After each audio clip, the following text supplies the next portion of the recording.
ওয়ালাইকুম রহমতুল্লাহি ওয়া বারাকাতুহু। আমার ভিডিওগুলো দেখতে থাকুন, দেখতে দেখতে ভালো লাগে, ভালোবাসা হয়ে যাবে ইনশাআল্লাহ। ব্যাটারি রিক্সার দখলে আছেন পুরো ঢাকা শহর। 10 লাখের জন্য 5,000 চার্জিং স্টেশন, বেশিরভাগই অবৈধ বিদ্যুৎ সংযোগ। ভিআইপি সড়কেও ব্যাটারি রিক্সা বাধা দিলেই পুলিশের উপর হামলা চলছে। শুধু হামলাই চলছে না, এই অটো রিক্সার কারণে যে কত অ্যাক্সিডেন্ট, মারাত্মকভাবে অ্যাক্সিডেন্ট হচ্ছে, সেই অটো রিক্সা ড্রাইভার বা অটো রিক্সাওয়ালা নিজেরাও জানে না। অর্থাৎ তারা এমনভাবে হেলিকপ্টার চালায়, মানে ওটা অটো চালায় না, হেলিকপ্টার চালায়, বলতে পারেন রকেট চালায়। হেলিকপ্টার বললে ভুল হবে। তারা কাউকে গুনে না এবং গুনছেও না। কোনো কথা বললেই মানে কি একটা বিশ্রী একটা অবস্থা। সাম্প্রতিক সময় আমি 2-3-4 দিন আগেও দুটা ভিডিও দিয়েছি। মানে তাদের কারণে যে কত হাজার হাজার অ্যাক্সিডেন্ট হচ্ছে বাংলাদেশে, সেটা তারা নিজেরাও জানে না। সে তো তার মতো রকেট চালিয়ে চলে যাচ্ছে, তার পিছন দিয়ে যে বাসগুলো আসছে তাকে বাঁচানোর জন্য গিয়ে তারা অ্যাক্সিডেন্টে হয়ে 2-4 জন অলরেডি মরে যাচ্ছে। আসুন বিস্তারিত দেখি।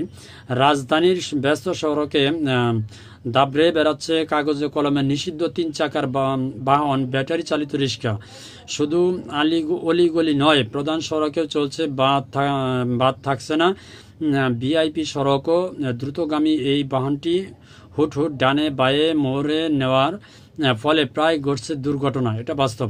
অধিকাংশ ক্ষেত্রে নীরব দর্শকের ভূমিকায় থাকা পুলিশ সদস্যরা কখনো সক্রিয় হওয়ার চেষ্টা করলে তাদের উপর চড়াওভাবে এই অটো চালিত ড্রাইভাররা হামলা চালাচ্ছে, একদম ডাইরেক্ট হামলা চালাচ্ছে পুলিশের উপরে। জানা যায়, পরিবহন হিসাবে সরকারি অনুমোদন না থাকলেও প্রায় এর মধ্যে 10 লাখ ব্যাটারি চালিত রিক্সা রাজপথে নেমেছে। এসব রিক্সার ব্যাটারি রিচার্জ করার জন্য রাজধানীর বিভিন্ন এলাকায় গড়ে উঠেছে 5,000 চার্জিং স্টেশন। এ বাহনটি অবৈধ হলেও ব্যাটারি চার্জে বৈধ বিদ্যুৎ দিচ্ছে মন্ত্রণালয়।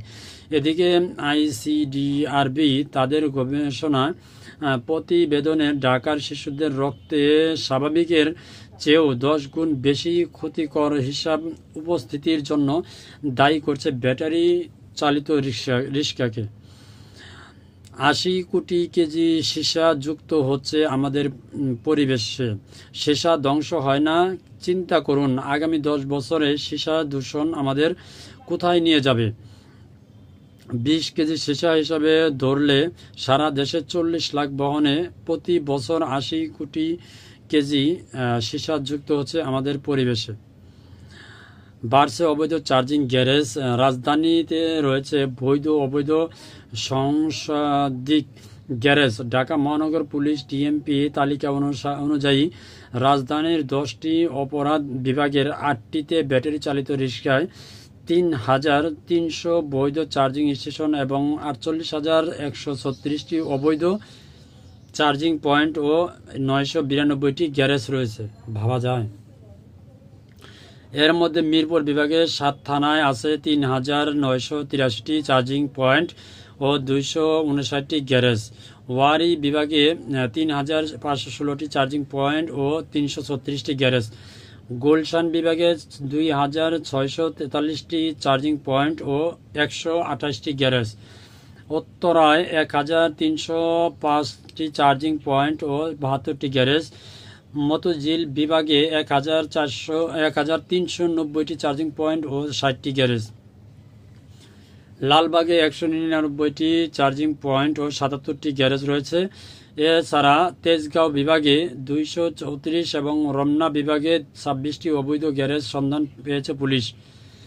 রিক্সার একটি গ্যারেজে 80 থেকে 150টি রিক্সা রাখা হয়।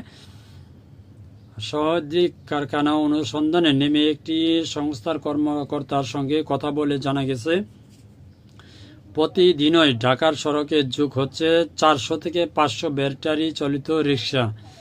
রাজধানী কামরাঙ্গীরচর ও কেরানীগঞ্জ, কমলাপুর, সবুজবাগ, মান্ডা, গাজীপুর, টঙ্গী থেকে থাকা অন্তত 1,000 কারখানা তৈরি হচ্ছে ব্যাটারি চালিত রিক্সা। একটি ব্যাটারিতে তৈরি অটো রিক্সার দাম 80,000 টাকা। তবে 4 ব্যাটারিতে তৈরি অটো রিক্সার দাম পড়েছে 60 থেকে 70,000 টাকা।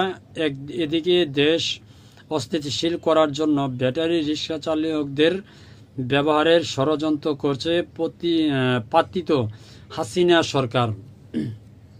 ফ্যাসিস্ট হাসিনা সরকার। গোয়েন্দা সংস্থা সূত্রে জানা যায়, দেশের বিভিন্ন এলাকায় কার্যক্রম নিষিদ্ধ আওয়ামী লীগের অঙ্গ সংগঠনের নেতা কর্মীদের ঢাকায় এনে ব্যাটারি রিক্সা চালক হিসাবে নামিয়ে দেওয়া হচ্ছে রাস্তায়। স্পর্শকাতর এই বিষয়টি নিয়ে ইতিমধ্যে তারা তদন্ত শুরু করে দিয়েছে বলেও জানা গেছে। এটা বাস্তব।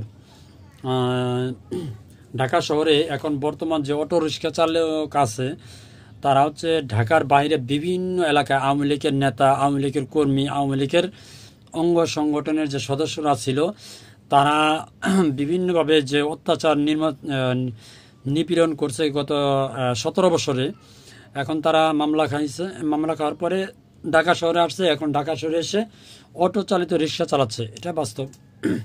ম্যাক্সিমাম অর্থাৎ অটো চালিত রিক্সা যারা চালায়, শতকরা প্রায় 75% এই ঢাকা শহরে রিক্সা ড্রাইভাররা আওয়ামী লীগের বিভিন্ন জেলার বিভিন্ন থানার নেতাকর্মী, তারপরে অঙ্গ সংগঠনের সদস্য। এটা হচ্ছে বাস্তব। তো এই বিষয় নিয়ে অলরেডি তদন্ত করা হচ্ছে। তদন্ত করুক আর না করুক, এটা বাস্তব, আমরা নিজেরাও জানি। তো ভালো থাকবেন সবাই। ধন্যবাদ। আসসালামু আলাইকুম রহমতুল্লাহি ওয়া বারাকাতুহু।